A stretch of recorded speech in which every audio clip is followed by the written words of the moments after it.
My name is Rebekkah Smith Aldrich. I work for the Mid-Hudson Library System, and I've been the co-chair of the New York Library Association Sustainability Initiative for the past 3 years. Where are my New Yorkers at? Yay! Awesome. The New York library community has been incredibly supportive of this effort. They've actually completely funded it themselves. Our peers have donated to us to give us the operating funds we need to make good things happen. So at your tables, you all have a booklet called The Roadmap to Sustainability. We're going to be referring to that throughout our session for the next hour. Some of the things that you might want to frantically write down on a slide are actually right in the booklet, so you can rest your hands and just listen. And we're actually going to do an exercise in that booklet as well. So if you haven't gotten it at your table yet, you might want to grab one of those before we get to that section. This is a very exciting day for us because you guys are actually the first to see the school librarian benchmarks that we've been working on for the past, I don't know, how long now? 2 years, you know, just flew right by. But this is a very exciting thing. It's actually groundbreaking work. No one is doing work like this in the world, as we discovered when we created the public library certification program. We have 35 libraries currently engaged in that program, 2 graduates with 2 more on the horizon coming up very quickly. And so we're here today to make the case for why you might want to consider thinking this way, in a new way, because a lot of people are starting to get interested about how we're going to thrive in the future. Anyone else here thinking about that today? You know, a couple of us. So the Sustainability Initiative is actually made up of a committee. Don't we all love committees? We've got over 25 people in our profession working on this here in New York. And we have 3 teams. We have the Marketing the Cause team, who help people think about sustainability and talk about it in ways that really connect with their work. We have the Community Change Agent team, which is doing experiments in the idea of collective impact. How do librarians partner with leaders in their community to have a wider impact on important topics to their local community?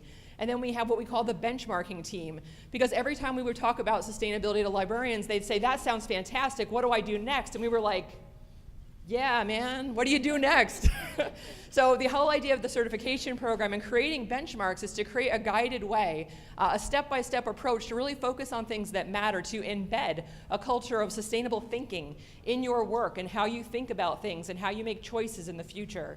So leading that team is Jeff Kirkpatrick, who is unfortunately in the Bahamas today. I'm sure he's really sad right now about that. He texted me this morning and said he was going through a tube slide in shark-infested waters or something. I don't know. So he's having a very exciting day. But Jill, I have to just give a little shout out, because when I first started talking about sustainability at the New York Library Association, Jill ran right up to me and she's like, school librarians have to be in on this. Thank you. Thank you. So I live a sustainable life. We have solar panels that my husband shovels off in the middle of winter, so to make sure we get every piece of sunshine we can and make our own electricity. We have a garden. I make jelly and jam. I have a compost heap, which is really big in sustainable green living, evidently. So I went to Rebekkah's workshop, and Matt Bolerman also, who is her partner in crime, and I thought I was going to hear about living green, and I did. But then I also heard about how our profession can be sustainable through imparting this information to our students so that they can become citizens of the world, because they are our future, aren't they?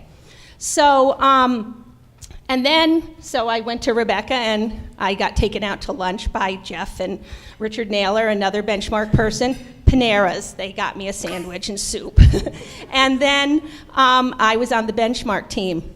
And as I started thinking about it, I was lonely. And, but I also started thinking that I wasn't, in that I serve on a legislative committee, and I started thinking of how this initiative could really help with our legislation that we are trying to put forth. But I was lonely, and so Jen had the same impulses that I did, that this would be great for school libraries. And so Dr. Jen Cannell came on board and really took my first thoughts and really projected them into the future. Hi everybody, I'm Jen Cannell. I actually work at Capital Region BOCES. For those of you who are not from New York, BOCES is just an educational organization that supports different school districts. And I bring that up because in my work, what I try to do is think beyond just one space, to think bigger and to figure out how we can work together to try and make things just a little bit better, whether it's for our students, our community, or even our world. So that's sort of how I became involved. And I made the mistake when Rebekkah first asked me to be a part of this. I was in the middle of a big project, and I said, I can't do it now, but I will as soon as I'm done. And it wasn't quite to the day I finished that project, but it was pretty darn close. She reminded me of that promise.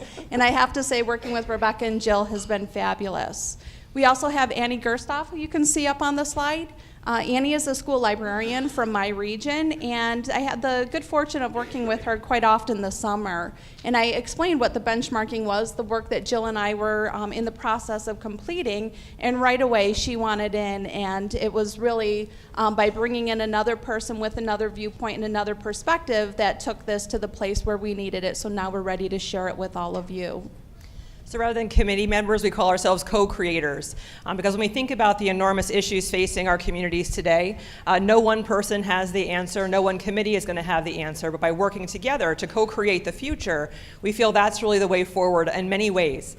So to that end, in the first 2 years of our program, we created the Roadmap to Sustainability, which you have in front of you today, because we felt people needed basic language and understanding of vocabulary around this issue. You also see exercises in that booklet that help you organize your thinking, perhaps while you're at this conference, not just about this session, but how everything you're hearing throughout this conference kind of comes together and helps you shape the future you want to bring back to your work environment. We have the Sustainable Thinking News. You can sign up for it, find examples of how other libraries of all types are doing work that we're going to be talking about here today. The certification program we already spoke about, and our Community Change Agent program, which is a real-life learning experience. We have 5 teams of library directors partnering up with community partners like their mayor. We have someone partnered up with a mental health nurse, and they're actually working collaboratively on issues in their communities, which has been very exciting. We're going to get the results of that next week at our state conference. That's next week, right? It is. I don't know. Is like 2018 over yet, guys? Like, so the whole reason that I got involved in this, there's a whole long backstory to it, but for 20 years, my real life job has been making sure people want to invest in libraries. I work in the public library realm. No one gets by without having cash thrown at them to do the work that we do. Anyone here have enough of that at their library? No? Okay. Same with public libraries, right? So we're always trying to make the case of why people should invest in libraries. And that's harder and harder as we think about the scope, shall we say, of today's world and the news that's thrown at us 24/7. It's easy to get lost in the shuffle of how people understand why libraries are so valuable and why librarians are so valuable. This quote is actually from a report that came out from the Pew Research Center a couple of years ago, and you might have missed it because the headline of the report was pretty fantastic, and you might have thought you didn't have to read the rest of the report. The actual headline was that 91% of Americans think libraries are important. Like, mic drop, we're done, right? I don't understand why we're talking about this still. But evidently, as they kept asking questions of people, once they got that first piece of information from them, they discovered that over a third could not describe what a library did. So they're thinking we're good people doing good work, and I'm sure everything's cool over there. Yeah, that sounds important to me. Cool, tell us what they do. And they're like, yeah, books, right? They got books over there, I think. And all of a sudden, the questions started to reveal that people don't understand libraries today, what we're really about, what's behind the what we do, what is the why behind the what we do. Is it about books? Do you guys need another cookie? Is it about books? It's not about books. It's about what's inside the books, right? It's the knowledge contained within. It's information, it's facts. It's actually figuring out how the world works around us. It's satisfying curiosity. And we don't just do that with books. We do that as educators. We do that with programming. We do that with technology. Those are just the tools of our trade. So for people who don't understand what we do, we really have to think holistically about how do you actually connect with people so they understand the value of libraries. And you have to touch them very deeply to help them understand why it's so important in our society today to have libraries and to value libraries. And that doesn't happen just by one person at a time. We need to embed ourselves in the society's psyche. And doing that kind of work takes thought. You have to be deliberate about it. You have to be strategic about it. So when I really started to think about what is it that people care about the most, right? They care about each other. When I was having my 40th birthday party, I'm not telling you how long ago that was, I got to sit next to my grandfather. We have a really big family, and that's a big deal when you get to sit next to Papa. And we may have had a few that night, I'm just saying. And I asked him, what's the meaning of life? What are we all doing here? And he said, we're here to care for one another. Does anyone else believe that? Yeah? We got like maybe 4 people in the room who believe that. All right, 5, all right. But if you think about why we do what we do, why you get up every morning, why you care so much about those kids, it's because you understand that by demonstrating care and concern for them today will make them better human beings who will spread that as they go throughout their life and show care and concern for others, which makes our world a better place. Anyone buying this? All right, cool. Would we agree we live in interesting times? Do we think this is actually a Chinese proverb? Do you think this is a blessing or a curse? It's meant as a curse, actually, and I think we're all really feeling it right now. But if we think about if we could say, disruptive nature of our world today in almost every sector of what we do, from civil unrest to technological disruptions, I don't know, like Bitcoin and cyber terrorism, and someone like messed with our elections. Like, this is real stuff happening today. These are not made up headlines. This is the world we are living in today. So society, technology, economics, and the environment. And the environment is possibly one of the scariest areas of disruption we are actually experiencing today. I often think of it as being the frog in the hot water that doesn't realize it's being boiled to death, that we all kind of like see the headlines and we're like, yeah, that's happening. I don't know what I'm gonna do about it. It's happening. I just hope I make it through. But the truth is, the choices we make today will influence what happens in the future for not only ourselves, but our children and our children's children. So when we take a look at the environment and what's going on, you may have seen a report that came out 2 weeks ago from a group that works with the United Nations called the Intergovernmental Panel on Climate Change, which is a group of 190 scientists who study climate change and the effects on humans. They came out with a report in 2014 that scared the bejesus out of me, because it was the first report they had issued that said it was no longer going to be about saving the planet. It was going to be about humans surviving the planet. The world's gonna be around far longer than we are. And so the truth is, what we have to focus on now is adaptation. How will we adapt in the face of the changes we are all faced with at this point? And that's obviously not just about the environment. We are constantly thinking as a profession about how to adapt as things change around us. So all of this translates nicely into thinking about what is the library of the future? What does our profession look like in the future? As well as what will our communities look like in the future? So the work that we're doing through the New York Library Association is to align that thinking with an ethos we call sustainable thinking, which you'll find in your booklet, which is the idea that we need to align all of the resources at our beck and call and make sure they're lined up with a particular focus on helping our communities thrive.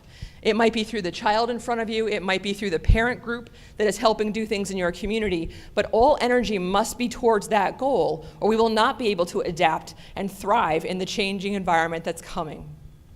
When they talk about the changing environment, the reports are dire, and I don't want to bum you out after lunch. I know you're already kind of sleepy at this point, but they're talking about really severe issues, food security issues in all parts of the world. Food deserts, that's a term I had not heard until about 5 years ago, where you can't have access to affordable fresh fruits and vegetables. That's going on in New York. That's crazy to me. We have civil unrest, which is getting worse and worse as people feel there's a scarcity of resources, and that is also predicted to get quite worse in the near future thanks to climate change issues. We're seeing coastal flooding, more severe weather. All of these issues impact people's lives at the very core of where they live. So when we think about caring for each other, wouldn't the basics of life, perhaps like clean water, clean air, these things are basics that we should be very committed to as a profession to demonstrate why we are the awesome people that we are. We don't just care about your kid when they're in front of us. We care about their whole life and what's that like, not only today, but in the future as well. So tying ourselves to issues around sustainability are really, really key. I just want to say one more thing about the Intergovernmental Panel on Climate Change, which I know sounds really boring to you, right? With these long, long reports, all the scientific data in them. But buried in that 2014 report, they actually provided 4 suggestions, 4 solutions that could work the world around. You guys ready? You might want to write this one down, actually.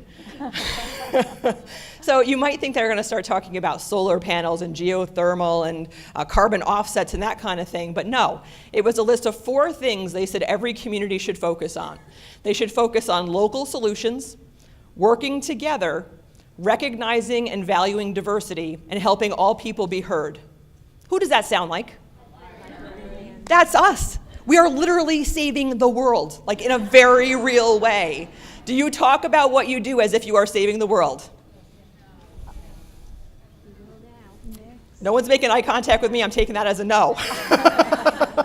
So the kind of work that we need to do needs to really highlight the core values of our profession. You'll find this in the booklet. Don't feel like you have to scribble it down right now. I never saw this in library school. I don't know if you guys did. This is the core values of librarianship from the American Library Association, and God love the committee that had to come up with this list. But when you take a look at this list, I bet you see at least one thing that personally resonates with you to a very high degree. It might actually define the reason you got into the profession. And when we think about those things that the world needs right now, valuing and respecting diversity, helping all people be heard, working together, that dovetails perfectly with our core values. That is who we are. That is what we're inspiring people to do. So playing off this list, using this language very consistently in what we do is incredibly important to help bring people together to do the work that's necessary to do in the future. So we use this phrase a lot in our work, that librarians of the future, perhaps like now would be good too, should be catalysts, models for the future, demonstrating the right way to do things, holding ourselves up and not being afraid to hold ourselves up, of making the right choices on behalf of all of us. And this goes down to the very small choices you might make of what you buy to have in your library. Beyond the books, you're buying other things, maybe like even office supplies sometimes, or it might be incentive program. We have in public libraries a big fight on our hands when it comes to incentive gifts that libraries like to give out during the summer reading program. And we think about the life cycle of those things. They buy these little tchotchkes. They're made out of plastic. And we're thinking, well, where was that made? How is that going to be disposed of as end of useful life? What message does it send that you hand a child that instead of something else like an experience in their community, or give them the chance to do good in their community? Could you send a different message by making a different choice operationally? That could say a lot about who libraries are. And that's what we need to convey right now to people so they understand that libraries are incredibly important to the future survival of our world, right? We're going to talk about ourselves in that way from now on. So Rebekkah, who was lovely up here before giving us a nice little introduction, very modestly mentioned she's part of the Sustainability Initiative. Rebekkah has used her platform at both Library Journal and School Library Journal to inspire people to think differently about the role children will have in the future. And why aren't we helping them tap into the work that needs to be done right now? So I rarely do this, but I'm reading this slide to you. As we grapple with the many questions and issues involved and respond with both tactics and strategies, we give children the gift of seeing the extended collaborative work needed to address significant problems. And we invite them to grapple along with us. When we said we need to work together, that's not just for adults.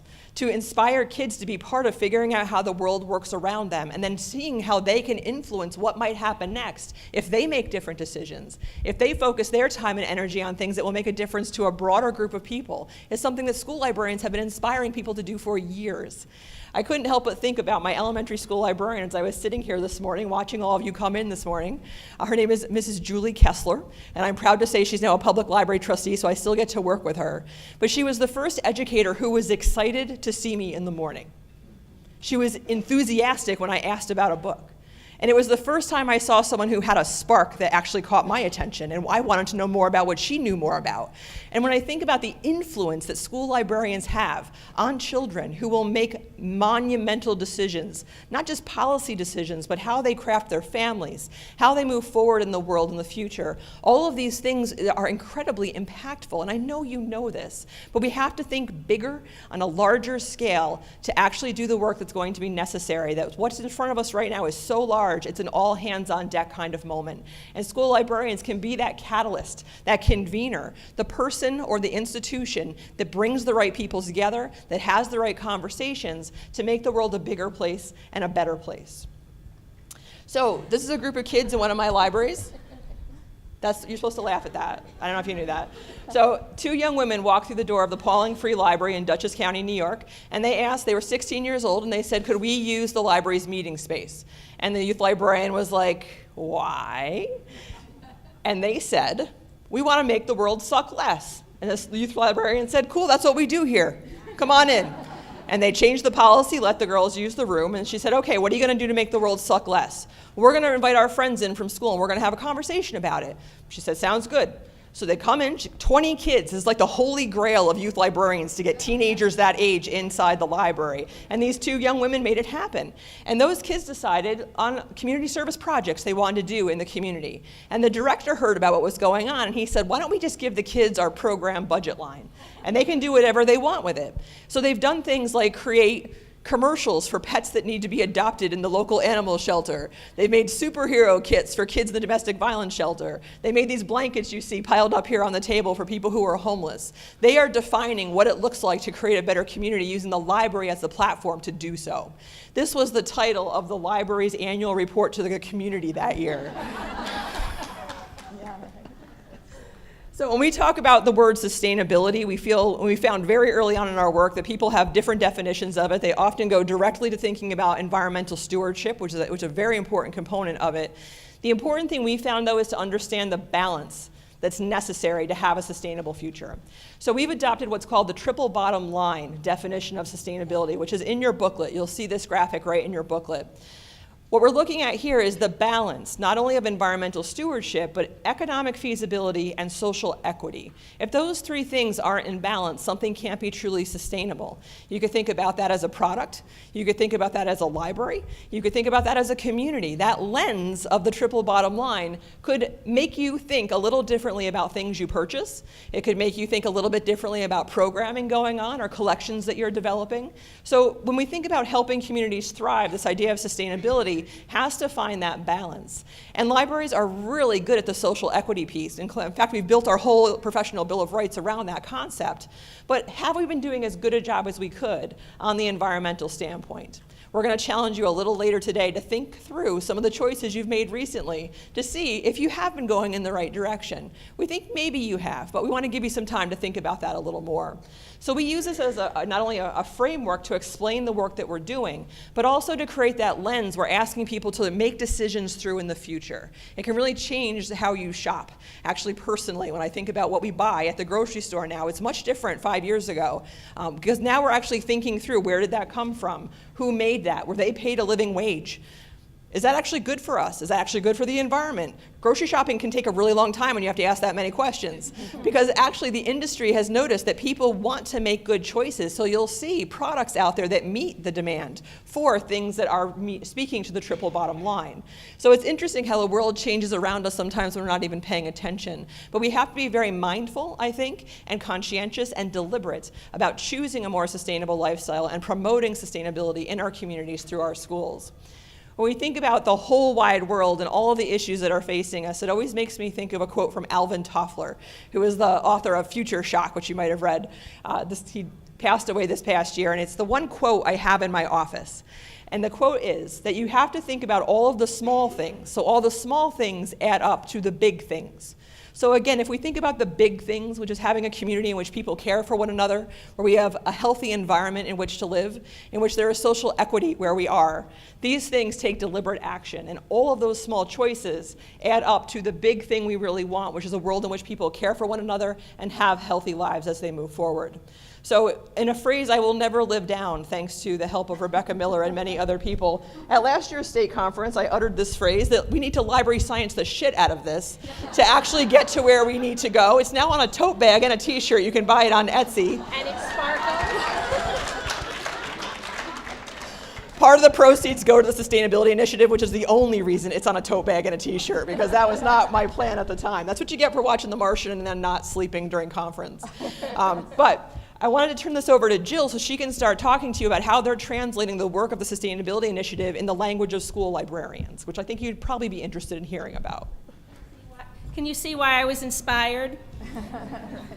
So after inspiration comes methodical thinking. And we needed to go about a methodical way of developing our school library benchmarks. We needed to break out of our silo and find ourselves working in a different way than we'd ever had before to make our students, which is our bottom line, right? Citizens of the world, citizens of the future, because that is our future. That's how our change is going to continue. So we analyzed the work, thank goodness, done before us by our awesome public and academic library benchmark teams. And we considered what was the commonality between school librarians and our other type of libraries, something that we really believe working together, and that we have a lot of commonalities. But at the same time, we needed to look at how are we unique. An example that I can give is that we realized that, looking at their benchmarks, that we really have unfortunately, little control over our facilities and the decisions made there and finances. But we have a way that we can deliver to our students that maybe the others could not, which was through our curriculum, that we could introduce green environmental initiatives through real-life lessons, place-based education, and we can also do that through our collections, being conscious of what we buy for our having to do with the environment, having to do with diversity. So we decided to look at what had already been done to ensure that our benchmarks aligned with our national and our state standards and our library core values.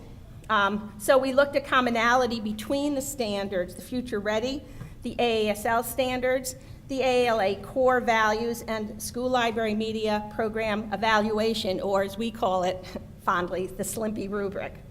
Plus, we looked at also the benchmarks from the environmental education sustainability in U.S. schools, and we found common themes that ran throughout, and that is how we came up with our benchmarks. We can't live outside of what's been done already, but we can change the way that we view them and use them. And I think we're ready for Jen to go into more of the details. I was very lucky to have Jen come on and take this into the future. Thank you.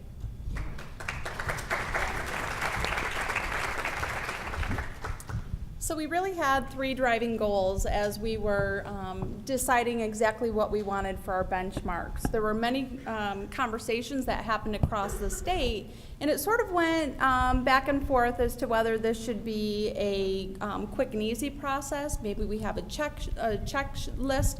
People could take a look at it. They could put a check mark if they finished it. When they get to the end, they can say, ta-da, I'm certified, this is great. And we realized like that doesn't change practice. We really wanted to be on par with our colleagues in other types of libraries, and so we decided that it was important for us to have a rigorous process. We wanted this to be something that when people obtained certification, that they could be really proud of the work that they had done.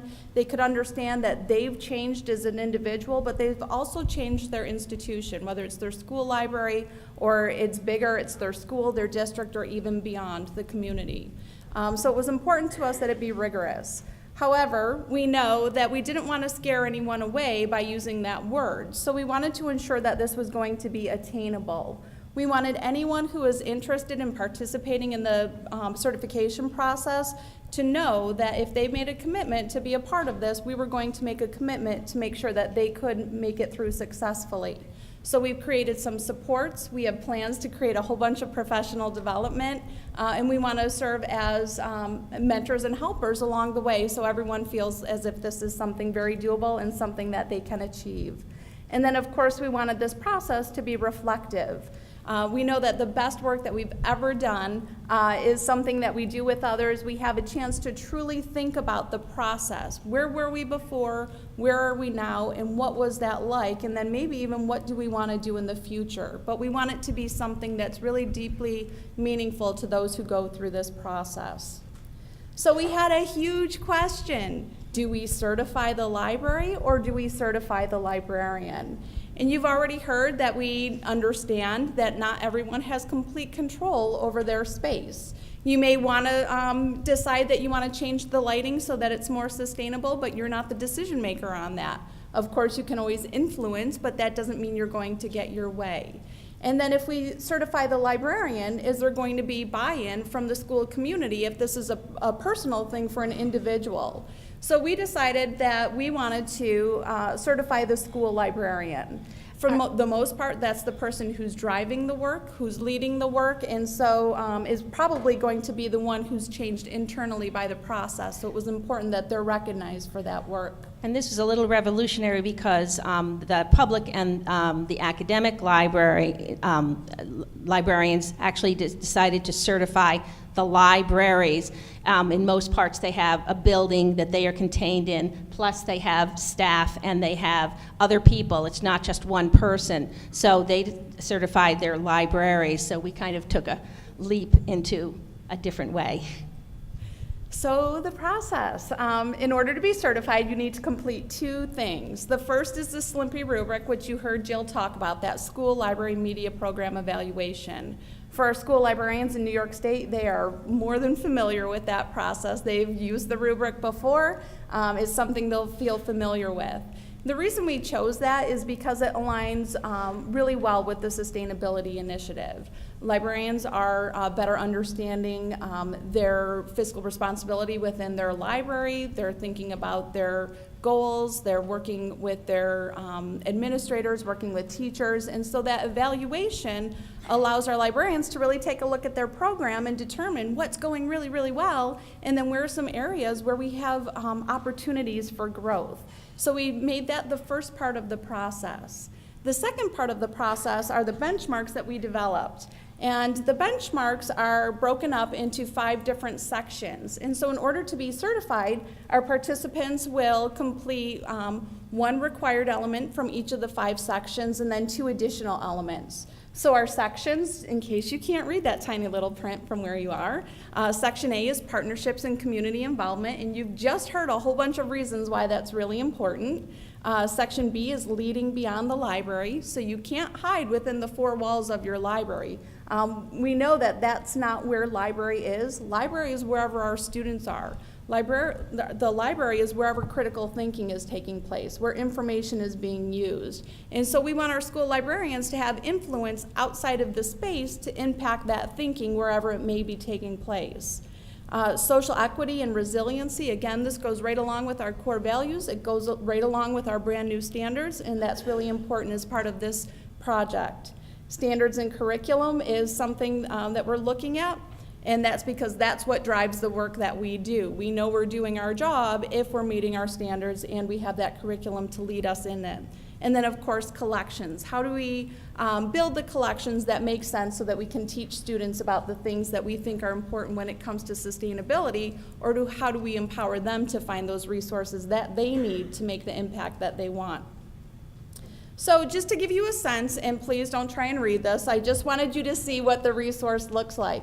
What we've done for each of the different sections is we've created a page that on the left-hand column gives you all of the different elements. And you'll see there's definitely more than 3. We wanted you to have choice. We wanted there to be options. We wanted you to be able to feel like you had control over what you're doing and what you're choosing for participation in this process. In the middle are suggested activities. So you might look at one of these elements and be like, wow, that's really great. That's something we've never done in the library. I have no idea what to do, how to get started, where to go, how to implement this. We have a suggested activity to make sure that it's attainable. And then over on the right-hand side are all of those resources that you might consider. So what I want to do now is share just a couple elements, and this will be used for our activity. But one of the elements that you'll find within the benchmarking is that to build relationships with community members and local businesses to further school and library mission. So hopefully you're already building those relationships, and I'm sure you are. And hopefully you're working on your own library mission. We want to make sure that all of this is happening together and that it's also aligning to the school mission or the district mission. Because if you're helping your administrator reach his goals or her goals, or you're helping your district to be seen in the way that they want, then you're absolutely essential and you're making a difference in your community. Another element is to evaluate your library program and space for environmentally sustainable practices. This is something that would be perfect. You want to get the kids involved? You don't need to do this process alone. Have them help you figure out what your practices are. Are they environmentally sound? Where are some areas where we might want to make some changes? Let them do the work, and at the same time, you're bettering your program and you're going to reach the goal of becoming sustainable. So there are 4 other areas, and just to give you some examples for the activity in Section B, Leading Beyond the Library, we want you to integrate those ALA core values that you just saw. Hopefully that's happening already, and based on the words that you saw up on the screen, I'm sure you're thinking that you're already aligned to that. For social equity and resiliency, think about those critical issues that are taking place in our world right now. How can we help students see that it's their responsibility to work towards social justice? With standards and curriculum, how can we embed some of the environmentally sustainable ideas into the curriculum? Is it something we can do with our science teacher? Maybe, maybe not. If not, do we have an ELA teacher who wants to partner with us? Can we go to a site-based visit and have an opportunity? Plenty of different ways we can achieve this element. And then under collections, we have a diversity audit to look at ensuring our collection has diversity of race, of culture, of abilities, of perspectives, and that everyone feels as if they're represented within the collection. So with those elements, what we would want to do now is celebrate you. And the reason we do that is because we know you're doing much of this work already. We know that you're on the path to being sustainably certified. And so what we'd ask you to do is with your sustainability roadmap that's on your table, we want you to individually take a look at page 15 and just jot down some notes. We want you to think about the things that you're already doing that can be classified as sustainability. You'll have a few minutes to do that, and then we'll ask you to talk about those things with the people at your table, and then we'll come back together. I think you'll find that you are doing more than you think you are.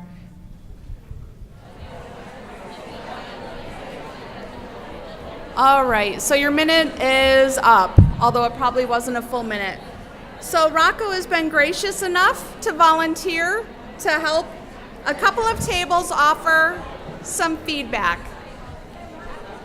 All right, so what we were hoping, thank you, wow, you guys are amazing.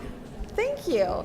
What we're hoping is that you had some rich conversation, maybe about the sustainability initiative and some of those things that you're already doing, and then looking for the things that you see within your building. So if anyone would like to share just a little bit of the discussion that happened at their table, we'd be very happy to hear that.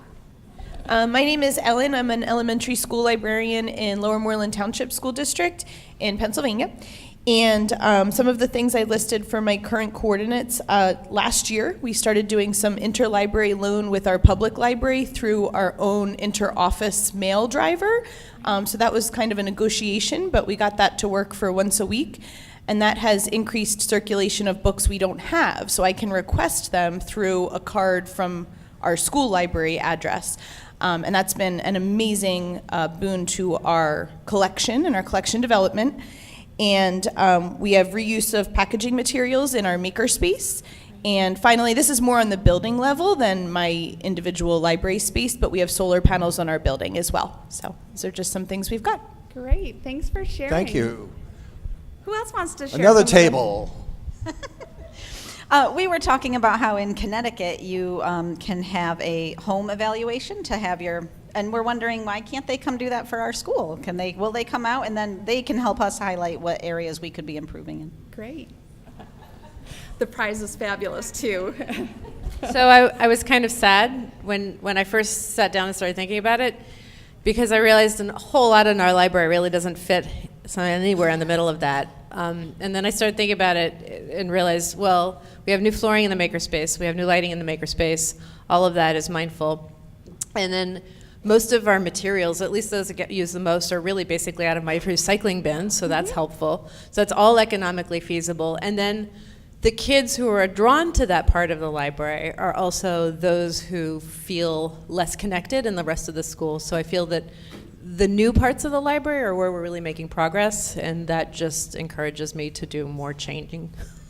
The idea of hacking the world, this whole idea of helping kids understand how the world works around them and encouraging them to tinker and learn how to fix things. This is sustainable thinking in a very real world capacity. In public libraries, we host these programs called repair cafes. We all know that things are designed in many ways in our consumer-driven lifestyle for it to fail, so we have to buy another one, right? But what if we're empowering people to fix things, to not buy things that break down on purpose? You know, that consumer research idea. So when we think about makerspace and helping kids not only gain skill sets they'll need for the workforce that they arrive in when they're graduating, but also to give them that tinker mentality, like I gotta figure out how that thing works.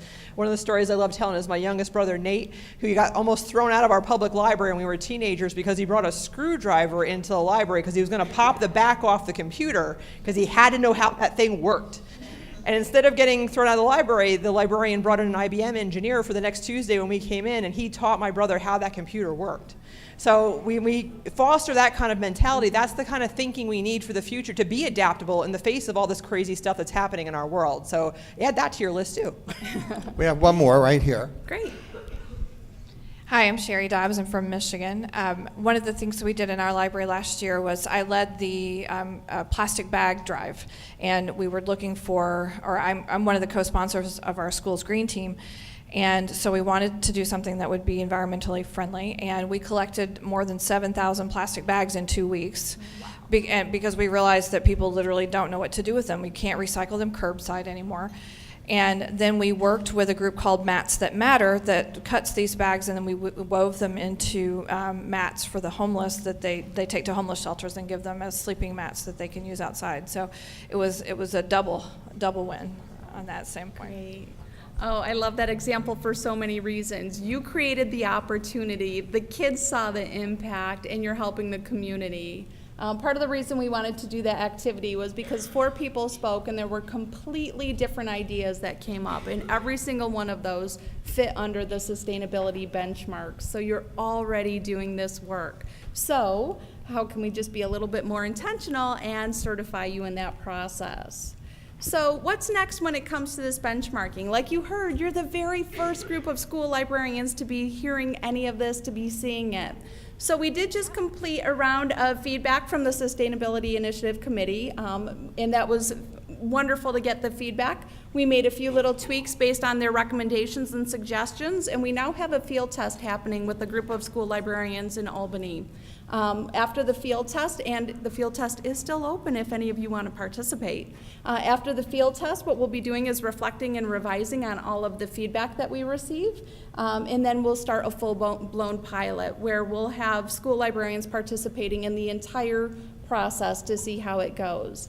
From there, once we have our final version, well, I should say final version one, we'll send that out and we'll start developing professional development. We'll have all kinds of opportunities available, and soon we'll be certifying our first school librarian. So that'll be really exciting work coming up.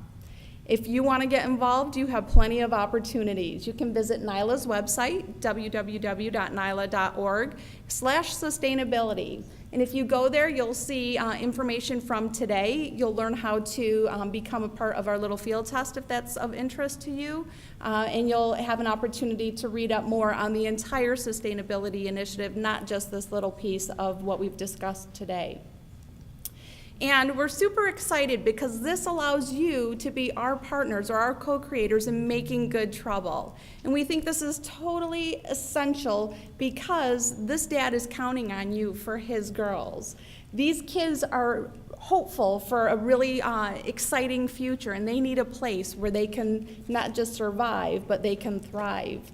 This genius is going to someday create some of the solutions to the problems that we have. And then, of course, these teens are going to be change makers in our society, and we want them to have opportunities in their school library.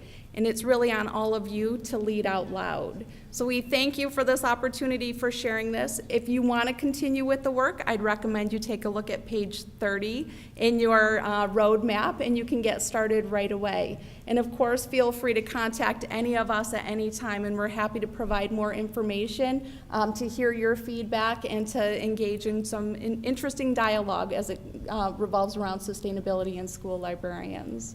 Thank you, everybody.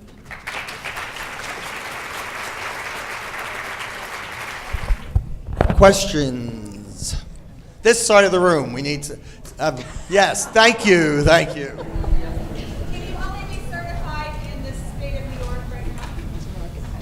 Can you only be certified in the state of New York? This will be a national program. We've been, as we said, field testing. Yeah, that's awesome. I'm glad you're excited about that. But obviously, New York Community has taken the lead on this. They funded the program. It's all New Yorkers developing it. But at the ALA conference this June, I was lucky enough to co-chair the task force, the special task force on sustainability, which came up with 52 recommendations for the association, the profession, and for libraries themselves, which does include adopting a certification program just like we have in New York, if not New York's program itself.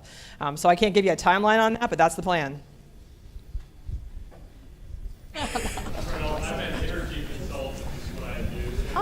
For the woman who asked about her state, every state has a state energy office. You can contact to find out more resources. Contact the state energy office. Schools and school energy costs are one of the largest controllable costs in your local property tax, your local school cost bill. And obviously, it's great to have leaders in libraries. Another resource is called Philips School Vision. Philips is a lighting company. And what they've done is by converting to LED lights, getting rid of the fluorescent Kmart lighting, they're able to cut energy costs about 60% and improve student performance up to 40%. Students read better with full spectrum lighting. And you can also control the mood of students and reduce behavioral problems. So that's something every librarian wants to know, I'm sure. So check out Philips School Vision in your state energy office. That's a great tip, thank you. And I think it's really critical, and maybe it sounds crass, but we do have to also think of the taxpayer. And if they see not only are you making a good decision, but it also saves money in the long term, it again ups your ante when it comes to being a good investment in the future for them. In addition to being a school librarian, I'm also a Girl Scout leader, and my troop is, they're at the junior level, and one of their badges right now within their journey is doing a building audit. So if you're looking for someone to do it for you, they might be interested in getting involved in that also. There's also a program through the U.S. Education Department called Green Ribbon Schools. If you're looking for a program that involves the entire school and you maybe want to be the leader of that to bring that to the attention of your administration, it could be a nice way to put yourself on the radar in a new way in your school district. And we looked at that, and we have seen libraries nowhere, so it would be really great to get school libraries in there. If you look in Facebook, there are many pages that are green school environment. Compost Stew actually is one of them, where they have a lot of ideas on how to incorporate the environment into there. And again, don't see anything for school libraries, so we can be the leaders and start that. Okay, great, thank you. Thank you guys very much.